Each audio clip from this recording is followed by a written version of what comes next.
আমরা নতুন ধারা যুক্ত করতে চাই রাজনীতিতে, জবাবদিহিতার সংস্কৃতি যুক্ত করতে চাই। অনেক উৎসাহ উদ্দীপনার মাঝে মানুষজন আমাদের মনোনয়ন আবেদন ফর্ম সংগ্রহ করেছেন। শিক্ষক, উদ্যোক্তা, আমরা দেখেছি আমাদের অফিসে, আপনারা সাংবাদিক বন্ধুরা আপনারাই কভার করেছেন যে অনেক উৎসাহ উদ্দীপনার মাঝে মানুষজন আমাদের মনোনয়ন আবেদন ফর্ম সংগ্রহ করেছেন। এমন মানুষ এসেছেন যারা হয়তো আগে কখনো চিন্তা করেননি রাজনীতিতে তাদের জায়গা হবে, রাজনীতির প্রক্রিয়ায় তারা সংযুক্ত হতে পারবে, এমন অনেকে আমাদের এই প্রক্রিয়ায় সংযুক্ত হয়েছে। দেশব্যাপী একটা বিপুল উৎসাহ উদ্দীপনা তৈরি হয়েছে।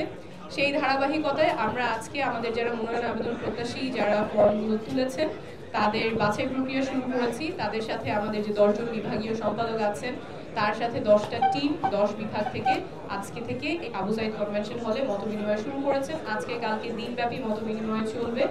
আমরা চাই একটা স্বচ্ছ প্রক্রিয়ার মাধ্যমে আমাদের ফাইনাল যে মনোনয়ন তালিকাটা হবে সেটা একটা স্বচ্ছ প্রক্রিয়ার মাধ্যমে হবে। মনোনয়ন আবেদন ফর্ম উন্মুক্ত ছিল।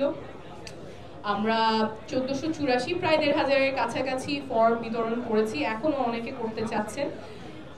আমরা সবার সাথেই কথা বলবো, সবার সাথেই একটা স্বচ্ছ প্রক্রিয়ার মাধ্যমে এটার ইভ্যালুয়েশন হবে। আজকে এবং কালকে দিনব্যাপী সাক্ষাৎকারগুলো চলবে। যারা আমাদের মনোনয়ন আবেদন ফর্ম জমা দিয়েছেন তাদের সাথে আমাদের বিভাগীয় সম্পাদক এটা কোঅর্ডিনেট করছেন, এবং এই 2 দিনের যে প্রোগ্রাম সেটা কোঅর্ডিনেট করছেন আমাদের যুগ্ম সদস্য সচিব আব্দুল্লাহ আল আমিন। কোনো প্রয়োজন ওনার সাথে যোগাযোগ করবেন।